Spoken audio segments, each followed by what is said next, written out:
ازيكم عاملين ايه؟ يا رب تكونوا بخير. معاكم حلقه جديده في كورسنا ال HTML. ان شاء الله هنعرف النهارده ايه هي التاجز، وايه هي الاتريبيوتس، ونعرف ايه هو الفرق بينهم.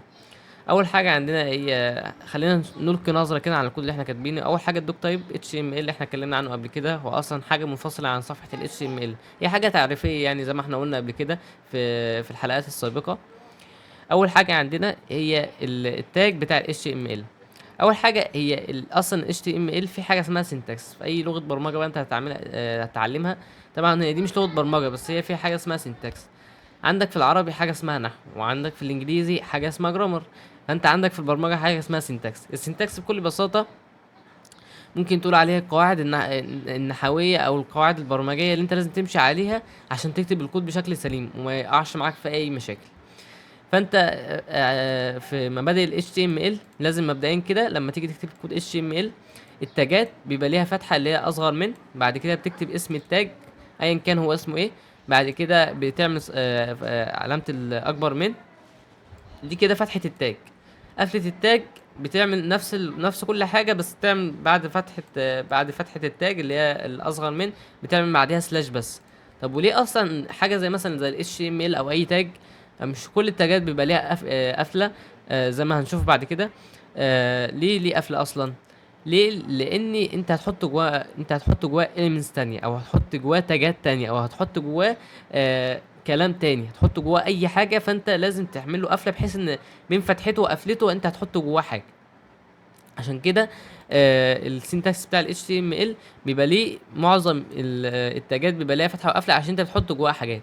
في تاجات تانية مش هتلاقي جواها، مش هيبقى ليها قفله، يبقى فتحتها في قفلتها على طول. بس هو معمول كده عشان انت تحط جواها حاجات تانية.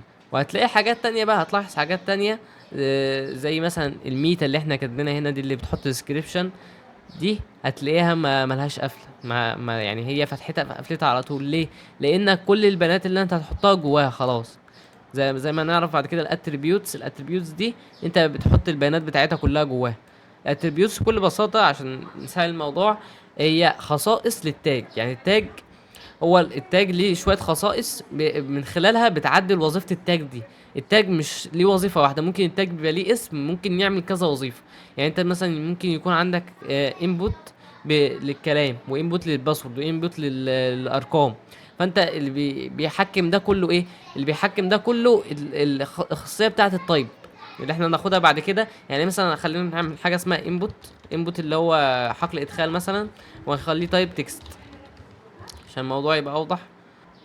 هنلاقي الانبوت بيتكتب فيه كلام عادي. طب دلوقتي لو رجعنا تاني وخليناها باسورد مثلا، هنرجع تاني هتلاقيه بيتكتب جواه باسورد، فانت هتلاقيه عمل خاصية الباسورد. طب دلوقتي لو عملنا جواه مثلا نمبر، هنرجع تاني هنلاقيه نمبر بيتعدل حتى من هنا اهو. فانت بمعنى اصح الاتريبيوتس دي خصائص جوه التاجز. مش كل التاجز عندها خصائص، بس هي خصائص بتستخدم في ايه؟ بتستخدم في تحديد وظيفة التاج دي هتأدى بشكل عامل ازاي. التاج او التاجز بيبقى ليها وظائف يعني ايه. ممكن تقول حاجات ديفولتس كده، بس انت الافضل انك بتعدلها. انت مثلا عندك حاجه زي ال HTML ده، في تاج اسمها language بتحدد الصفحه اللي انت هتعملها دي يبقى هتبقى بلغه ايه.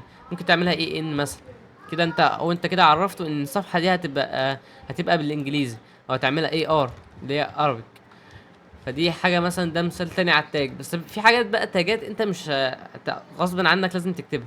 يعني مثلا انت دلوقتي لو عايز تعمل مثلا صوره جديده، تجيب صوره مثلا، فانت لازم تحط التاج بتاع السورس. انت لو ما حطيتوش، يعني عملنا مثلا التاج وقفلناه كده، تبقى مشكله. حتى لو ما ظهرلكش ايرور هنا، فانت اصلا كده التاج ده ملوش اي لازمه، لانه اصلا الطبيعي انك بيبقى بتحط له الاتريبيوت، اسمه اتريبيوت. تحط له الاتريبيوت بتاع السورس بتاع الصوره اللي هو بتاع الايمج. اي وفي حاجات امثله على ده كتير. ودي امثله على التاجات اللي هي فتحتها في قفلتها. وهتلاقي تاجات تانية ما بيتكتبش جواها elements بقى، بيتكتب جواها كلام. دي التاجات اللي هي ممكن تقول التاجات اللي بيتكتب جواها كلام دي، اللي هي بتاعت التكست او التايتلز او اي حاجه ليها علاقه. ممكن مثلا تكتب حاجه اسمها بي، هناخدها برضو بعد كده. نكتب مثلا اي حاجه يعني. اعمل كده، او كتب كلام، لانه اصلا هي وظيفتها ان هي بتكتب جواها كلام، ما يتحطش جواها elements. يبقى في عندنا 3 انواع كده. عندنا انواع، النوع الاول، او نوعين. النوع الاول الاليمنتس اللي فتحتها في قفلتها، اللي هي بتبقى مجرد حاجه زي الميتا عندنا كده، بيبقى الاتريبيوتس هي اللي محكمه وظائفها اصلا كلها. عندك النوع التاني اللي هو ليه فتحه وليه قفله، ده اللي بيتحط جواه elements او بيتحط جواه كلام. اللي بيتحط جواه elements زي HTML بيتحط جواه الهيد، بيتحط جواه البادي. والبادي على فكره ممكن ممكن يتحط جواه elements او بيتحط جواه كلام عادي. يعني ممكن اعمل كده، ممكن امسح مثلا الكلام كده واكتب كلام عادي ويظهر الكلام. فهو في elements ممكن تحط جواها كلام، وممكن وتحط جواها elements في نفس الوقت. وبس كده. يعني ده يعتبر كان explanation بسيط لايه هو السنتكس بتاع ال HTML، وايه هي التاجز، وايه هي الاتريبيوتس. وبعد كده احنا هنتعامل مع الاتريبيوتس على طول، هنتعامل مع التاجات على طول من غير بقى ما نقعد فواصل كده نقعد نشرح فيها كتير. ولو لاحظت هنا هتلاقي الرينبو اللي احنا كنا عاملينه ملطف الجو في صفحة ال HTML. لانك هتلاقيه عامل لك كل صف للابن بتاعه. يعني انت هتلاقي ال HTML اهو، تحتيه الهيد هتلاقيه تحت العلامة الخضراء او الرول الابيض ده، الاخضر ده.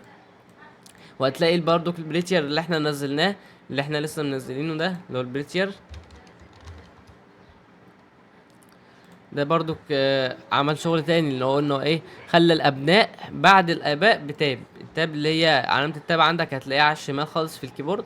تاب بيعليه درجة، او ممكن بيعليه كذا مسافة، بحيث انك يعرفوا ان ده ابن للتاج اللي فوقيه.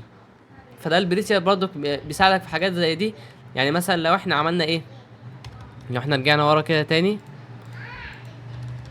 وعملنا كده مثلا، طبعا ده شكله مش ظريف خالص. نستخدم مثلا البريتير اهو، نظم لك التاجات بحيث ان هو خلى كل تاج ابن، خلاه قدام شويه بحيث ان هو ينظم لك الفايل بتاعك. كده عرفنا ان هو كده عرفنا ايه وظايف بعد الاكستنشن برضو كمان بالمره يعني. وبس كده، متنساش تعمل لايك وسبسكرايب وشير. السلام عليكم ورحمه الله وبركاته.